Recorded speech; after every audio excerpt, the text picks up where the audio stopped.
As trilhas bordadas em ouro levaram tesouros a caminho do mar. Teu chão é o retrato da história e o tempo não pode apagar.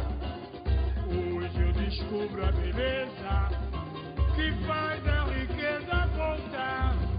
Na arte eu vi obras que o gênio esculpiu, igrejas. O barroco é moldura, o Brasil, ó Minas. És um berço de cultura, és raiz que brilha forte em verde e rosa. Herança e patrimônio de um país, eu vou embarcar na estação primeira. Olá pessoal, eu sou o professor Jefferson.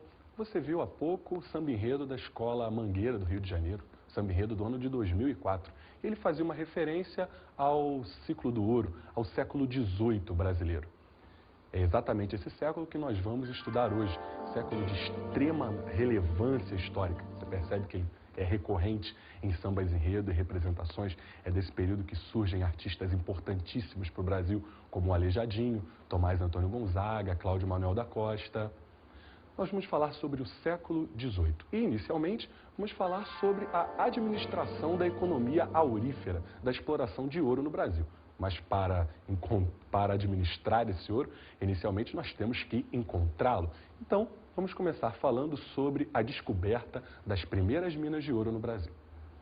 Para isso, a gente vai voltar um pouco mais no tempo para falar da União Ibérica. Você está lembrado? Está lembrado daquele momento entre 1580 e 1640, onde os reis de Espanha passaram a tomar conta, a administrar o reino de Portugal. Lembra disso?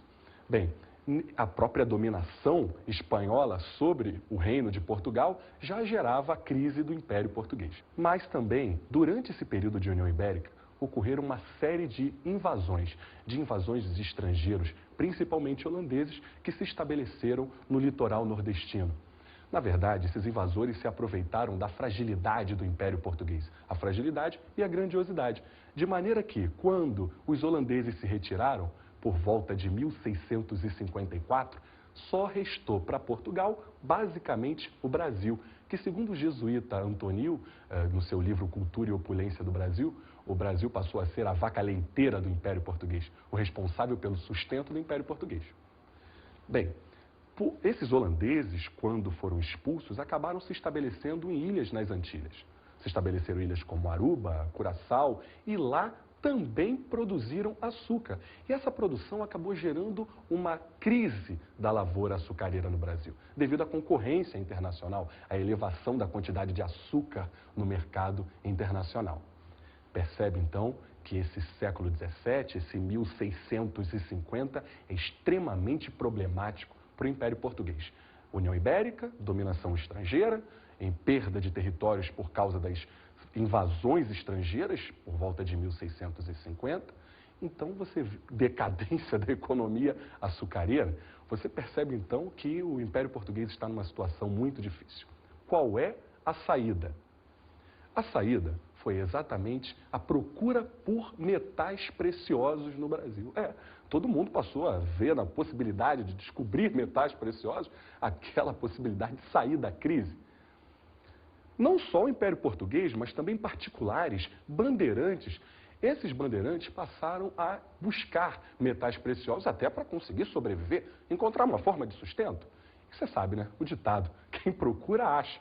E ainda no final do século XVII, por volta de 1693, 94, esses bandeirantes acabaram encontrando as primeiras minas de metais preciosos.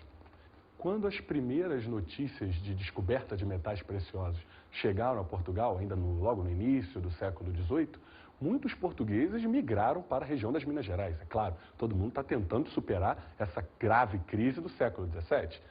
Nós vamos ter um conflito aí, um conflito entre aqueles que descobriram as minas, os bandeirantes paulistas, né, e que acabaram reivindicando o monopólio sobre a extração de ouro nessas minas, e um conflito contra esses imigrantes que estão vindo para a região, também com o intuito de explorar os metais preciosos.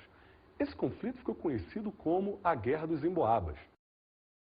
Esse conflito, a Guerra dos Emboabas, os bandeirantes paulistas perderam, a coroa portuguesa foi a grande vitoriosa. E a partir da vitória, a coroa portuguesa passou a gerar a administração dessas áreas auríferas. O primeiro órgão de administração, ainda em 1702, foi a Intendência das Minas. A Intendência das Minas era o principal órgão de administração da região aurífera. Cada mina tinha, cada área mineradora tinha geralmente a sua Intendência das Minas. O intendente das minas era responsável pela administração, pela cobrança dos impostos, também pelo controle e fiscalização do contrabando. Afinal, nós estamos num momento delicado, nesse momento de crise do Império Português, a questão do contrabando era muito grave. Todo mundo está querendo burlar o excesso tributário que a coroa portuguesa impunha àqueles que exploravam ouro. Tudo bem? Importante destacar também que o intendente das minas era o grande responsável pela distribuição das minas na região das Minas Gerais. A distribuição das minas entre aqueles que queriam explorá-la. Tá? Essas minas, divididas em datas, eram sorteadas de acordo com aquele que tinha mais escravos. No ano de 1729, na região do Arraial do Tijuco, encontrou-se diamante. Essa região do Arraial do Tijuco hoje nós chamamos de Distrito Diamantino. No início até tentou-se tributar com formas como o quinto, nós falaremos já sobre ele, tentou-se tributar o diamante com quinto, que é a retirada de 20% em impostos revertidos à coroa portuguesa. Mas como é que eu vou tirar 20% de uma pedra de diamante? Ficava meio difícil cobrar o quinto no Distrito Diamantino. Então, o que a coroa portuguesa pensou? A coroa portuguesa pensou em arrendar a exploração dos diamantes para contratadores. Esses contratadores acabavam antecipando receita à coroa portuguesa em troca do direito da exclusividade de exploração de diamantes no Distrito Diamantino. Em 1771, o Marquês de Pombal, uma figura histórica que nós ainda falaremos na nossa videoaula, o Marquês de Pombal teve uma ideia de fazer com que a exploração no Distrito Diamantino fosse um monopólio régio, ou seja, uma exclusividade da coroa portuguesa a partir de 1771. Ainda referente à questão da organização da administração na região aurífera, temos que falar na questão tributária. O Império Português em crise, como nós falamos, criou uma série de impostos para poder explorar o máximo da região mineradora, afetando diretamente as pessoas diretamente relacionadas à exploração de ouro na região das Gerais. O primeiro imposto criado com esse fim foi a captação. O próprio nome já nos dá algumas dicas. Captação per capita por cabeça de escravo explorando em cada uma das minas pertencente a seus respectivos mineradores. Essas minas eram distribuídas pela Intendência das Minas, pela figura do guarda-mor, um membro desse órgão de administração da Intendência das Minas, que, como nós vimos, foi criado para administrar a região mineradora. Esse imposto, a captação, ficava na casa dos 17 gramas de ouro por escravo. Tudo bem? Também temos que falar, além da captação, em um outro imposto, que era o quinto. Como o próprio nome já diz, 20%, a quinta parte, de tudo que é extraído na região aurífera deve ser destinado à coroa portuguesa. Esse é o quinto. Mas a gente sabe que no caso de tributos no Brasil, até hoje, infelizmente, a sonegação era uma prática muito comum. Para conter a sonegação de impostos na região aurífera, a coroa portuguesa resolveu instalar as casas de fundição. A primeira foi idealizada por volta de 1719, 1720 e deveria ser instalada em Vila Rica, a primeira casa de fundição. A casa de fundição, como o próprio nome diz, tinha o objetivo de fundir todo o ouro em barras. A partir da criação das casas de fundição, todo o ouro extraído na região das Gerais deveria ir obrigatoriamente para as casas de fundição. Nas casas de fundição, o ouro seria transformado em barras e receberia um selo real. Esse selo, a obrigatoriedade desse selo da fundição, acabou gerando uma revolta, que é a revolta de Vila Rica, em 1720. Percebe que a revolta foi em Vila Rica, exatamente onde seria instalada a primeira casa de fundição no Brasil. Essa revolta foi liderada pelo minerador Felipe dos Santos, que acabou se dando mal, foi castigado de maneira extremamente exemplar. Ainda temos que falar na exploração da região aurífera, como é que ela se organizava. Na verdade, existiam duas formas básicas de exploração de ouro no Brasil. A maior e mais importante delas era a grande exploração, realizada em datas onde os escravos lavravam. Essas datas pertenciam a mineradores, pessoas ricas, até porque o investimento inicial nessa atividade era muito elevado. Havia ainda um outro tipo de exploração, que a gente chama de pequena exploração. Era organizado por pescadores, pessoas humildes, oriundas de Portugal, Nordeste, entre outras regiões. Essas pessoas realizavam a sua faiscagem tanto em leitos de rios, como também em minas abandonadas. O investimento inicial era muito pequeno, era por isso que essas pessoas partiam para essa exploração. A partir de agora, vamos falar sobre a organização da sociedade mineradora. A sociedade mineradora ela tinha algumas especificidades em relação a outras formas de organização social no Brasil, como a sociedade açucareira. A sociedade mineradora inicialmente era caracterizada por um grande contingente populacional. A sociedade mineradora passou por uma elevação demográfica, é claro, várias pessoas atraídas pela febre do ouro migraram para a região. Sabemos, inclusive, nos dias de hoje, que muita gente é sinônimo de cidade. Essas multidões de pessoas oriundas do Império Português e outras áreas acabaram fazendo com que, na região das Gerais, surgissem cidades importantes, como Vila Rica, Sabará, São João del Rei, Ouro Preto, Diamantina, entre outras cidades importantes, historicamente, até os nossos dias. Urbanização, dinamização da sociedade. É importante frisar isso. O mercado interno da região das Gerais vai se diversificar bastante. Por que o mercado interno se diversifica? Porque com as cidades surgem várias atividades comerciais. Surgem, por exemplo, os prestadores de serviços, professores, médicos, vários setores surgem a partir daí. Não só professores, médicos, mineradores, entre outros, mas também pessoas que vão se especializar na atividade manufatureira. Espera aí, professor. Atividade manufatureira? Mas o sistema colonial não proibia que as colônias tivessem suas manufaturas?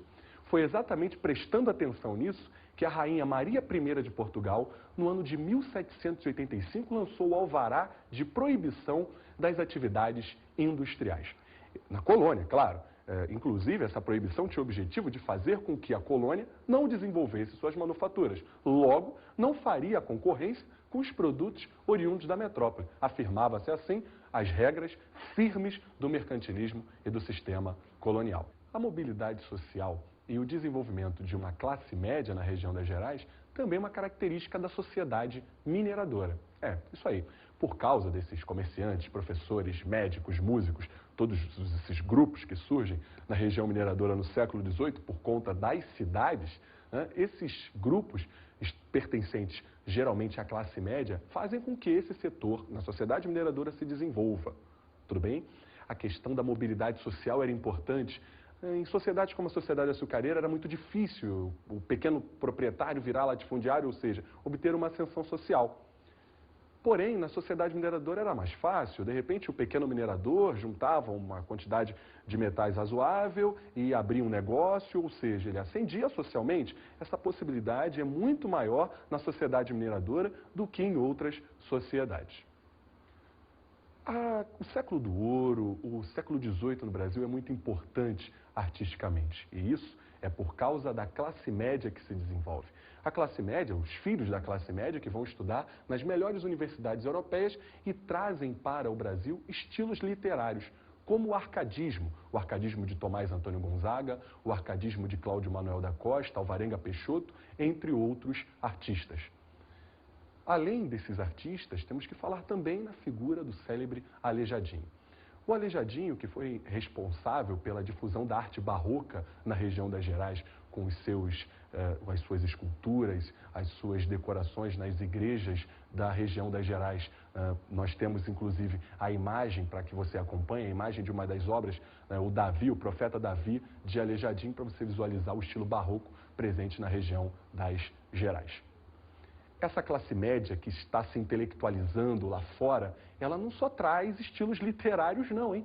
Ela traz também iluminismo, a ideologia do século XVIII, uma ideologia libertária de luta contra a opressão, é muito importante. Quando esses intelectuais, essa classe média foi estudar na Europa e trouxe o iluminismo para cá, percebeu exatamente a exploração tributária que era cometida por conta de quinto, por conta de captação, por conta de todos esses impostos que eram criados pela coroa portuguesa. Foi exatamente contra a exploração tributária, contra a opressão da coroa portuguesa, que a classe média organizou em Confidência Mineira em 1789. E olha só, quem diria, lembra dos intelectuais? Cláudio Manuel da Costa, Tomás Antônio Gonzaga, estavam entre os inconfidentes. É claro, com a companhia do célebre Tiradentes, um dos poucos a morrer após os autos da devassa, o julgamento da Inconfidência Mineira, e você sabe, castigado de maneira extremamente exemplar para que outros colonos não realizassem o mesmo. Vamos falar agora sobre as consequências da mineração para o Brasil. É isso.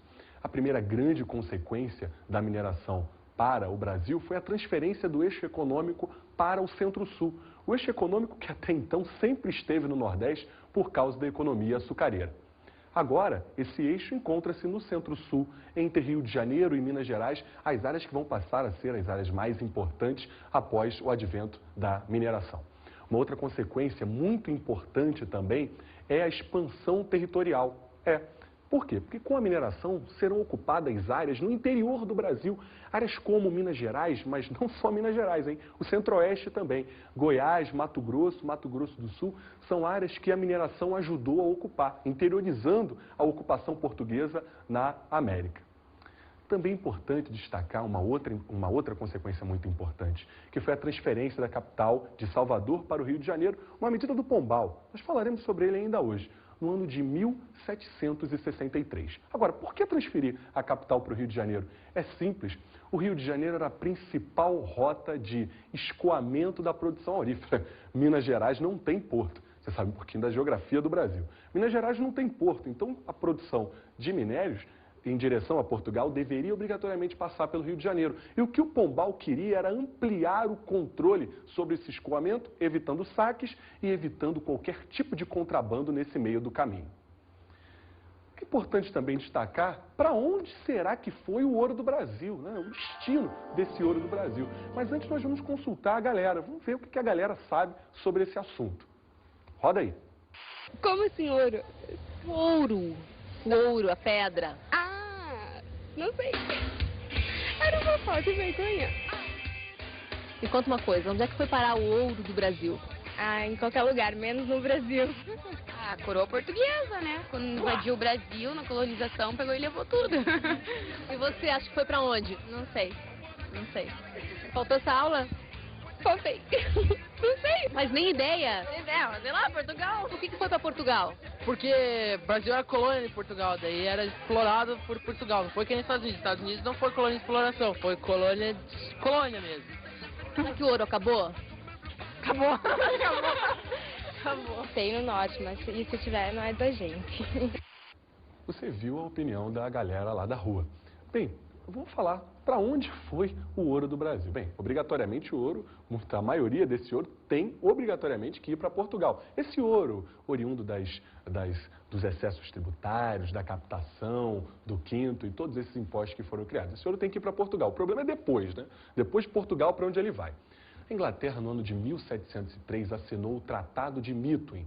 Esse Tratado de Methuen, também conhecido como Tratado de Panos e Vinhos, dizia o seguinte: a Inglaterra ganharia vantagens alfandegárias para vender seus panos em Portugal. E Portugal ganharia vantagens alfandegárias para vender o seu vinho, né, o vinho do Porto, tradicionalíssimo, para vender seus vinhos na Inglaterra. Bem, eu acho que você em casa compra muito mais pano do que vinho. Logo, esse tratado privilegiava a Inglaterra. A Inglaterra vendia muito mais tecidos para Portugal do que comprava os vinhos portugueses. Percebeu que está rolando um certo déficit na balança comercial entre os dois países. Adivinha o que era utilizado para cobrir esses déficits? Para cobrir esses déficits eram utilizados exatamente o ouro que vem do Brasil. O ouro que veio do Brasil, então, serviu para alimentar as indústrias inglesas. A burguesia inglesa acumulou esse dinheiro, fez a famosa acumulação primitiva de capitais, acumulou esse dinheiro e investiu na produção industrial. E o que fez Portugal?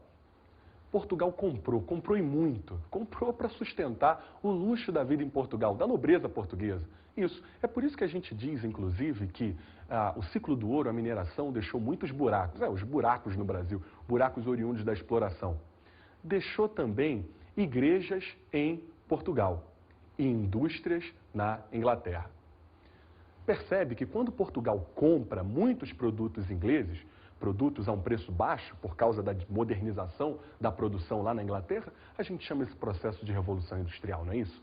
Como Portugal compra muitos produtos ingleses, o que acontece com a manufatura portuguesa? A manufatura fica atrofiada, não consegue concorrer com a produção industrial inglesa. Deixa eu falar agora sobre o declínio da mineração. Você sabe, né? Tudo que é bom dura pouco. Ou seja, lá pelos idos de 1750, 1760, a quantidade de ouro extraída no Brasil já começa a reduzir-se de maneira consubstancial. Por que isso acontece? Você sabe que Portugal podia entender muito de açúcar. Até entendia alguma coisa de vinho. Agora, de exploração aurífera, Portugal não conhecia muito. O desconhecimento das técnicas fez com que muito ouro ou não fosse encontrado ou fosse desperdiçado. Além disso, existe uma característica geológica para o ouro brasileiro. O ouro brasileiro é o que a gente chama de ouro de aluvião, que era um ouro de pouca profundidade. Isso é uma característica geológica e fazia com que o ouro fosse, por sua pouca profundidade, fazer com que ele fosse facilmente extraído, mas acabava rápido por conta da sua pouca profundidade. O renascimento agrícola, na verdade, é uma consequência da decadência da mineração. Por quê? Porque muitas pessoas que até então se dedicavam à mineração no Brasil no século XVIII, durante todo o século XVIII se dedicavam à mineração, passaram então a atuar na atividade agrícola. O ouro acabou, as pessoas tiveram que realizar outras atividades. Então, ocorreu um fluxo de pessoas para antigas áreas produtoras de gêneros agrícolas. No caso, o litoral nordestino, tradicional produtor de açúcar, também o Maranhão, que era um franco produtor de algodão. Esse momento onde a produção agrícola vai voltar a se desenvolver, vai contar com uma conjuntura internacional muito favorável.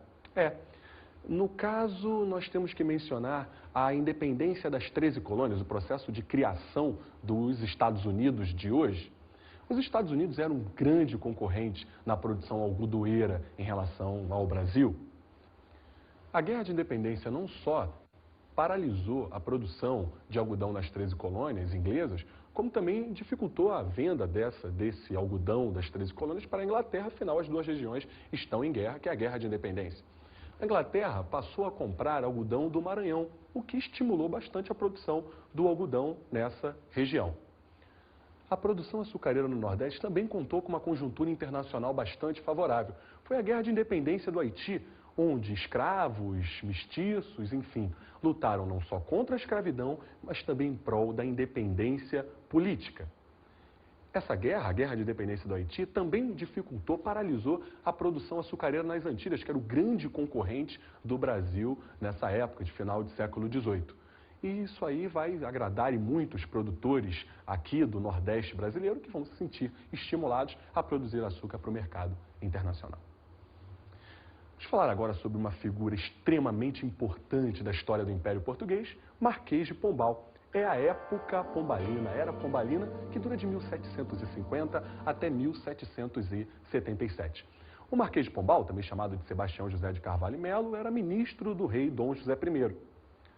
Pombal era um representante da lógica do despotismo esclarecido. O que é isso? O despotismo esclarecido nada mais é do que a aplicação do racionalismo, da ideia de razão, muito cara ao século XVIII, aplicação do racionalismo para gerar reformas no intuito de racionalizar, dinamizar a administração do Império Português. O objetivo disso é promover o desenvolvimento do Império diante do avanço do iluminismo e da crítica da burguesia ao antigo regime. Com esse objetivo, o Pombal gerou uma série de reformas importantes. Entre elas, uma nós já falamos, é a transferência da capital para o Rio de Janeiro. Lembra disso? Pombal transferiu do Salvador para o Rio de Janeiro em 1763 para melhor controlar o escoamento da produção, evitando saques e contrabandos. Está lembrado? Uma outra medida importante do Pombal é a derrama, criada pela primeira vez em 1762. Pombal viu que, a partir de 1760, a quantidade de quinto está diminuindo no Brasil. A quantidade de quinto que está indo para Portugal está diminuindo. Por quê? Justamente por causa do declínio da mineração a partir da década de 1760. E você sabe que o quinto, 20%, é o imposto proporcional.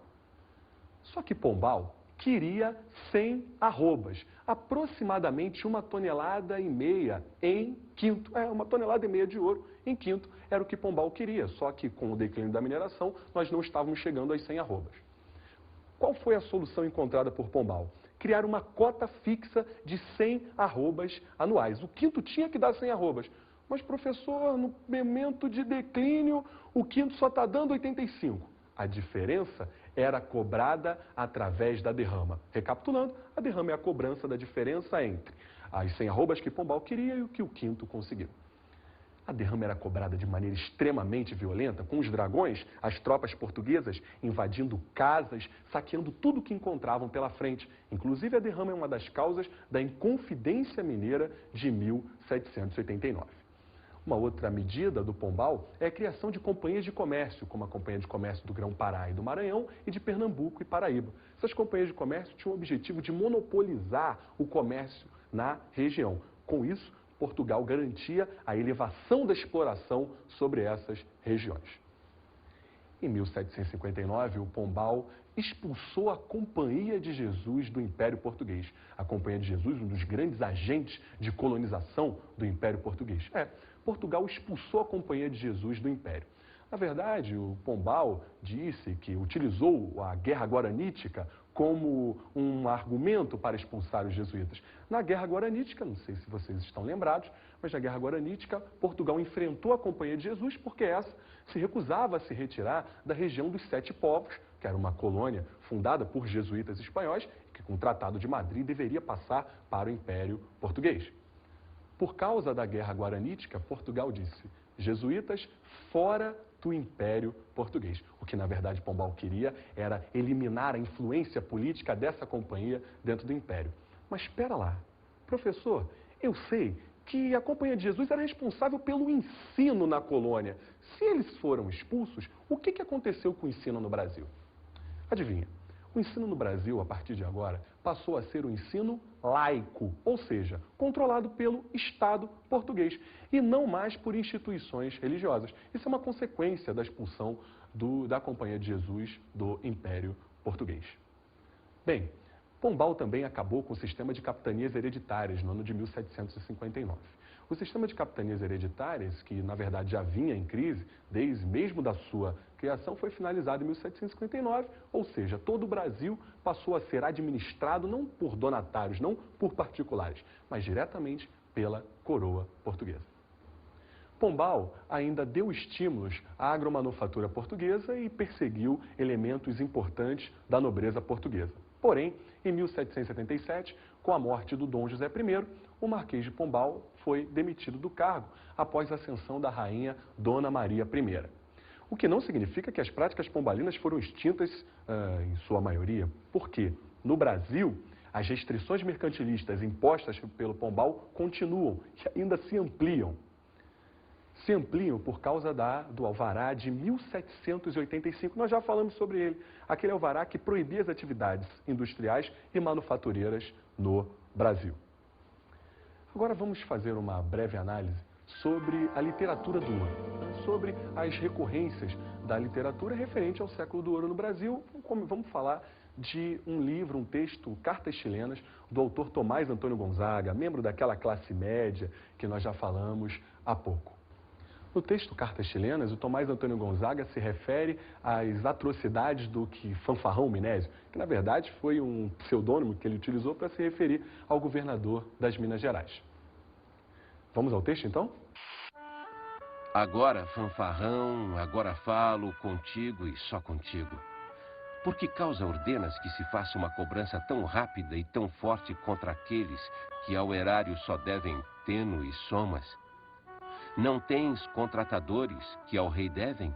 De 1000 cruzados, 100 e mais 100, uma só quinta parte que estes dessem não matava do erário grande empenho? O pobre, porque é pobre, pague tudo. E o rico, porque é rico, vai pagando 100 soldados à porta, com sossego.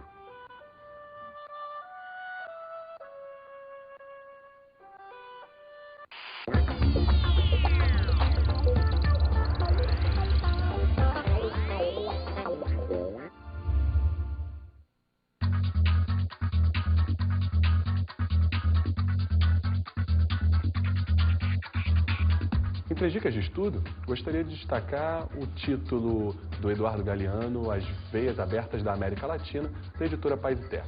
Se possível, assista ao filme Chica da Silva, do diretor Cacá Diegues.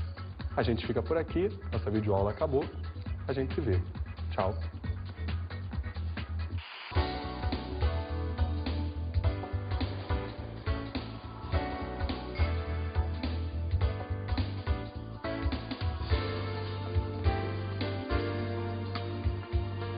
Na aula de hoje estudamos o século do ouro no Brasil.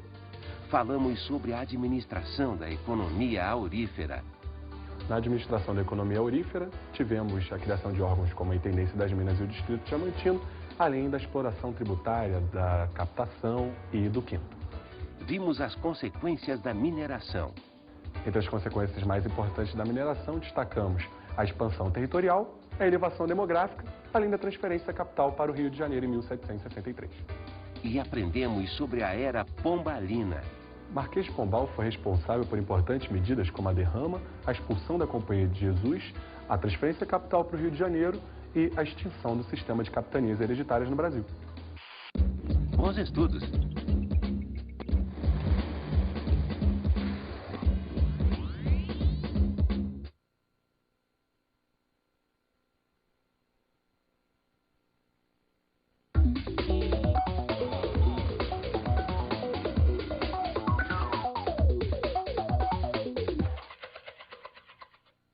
Olá, colega professor. Algumas dicas para facilitar o andamento da aula.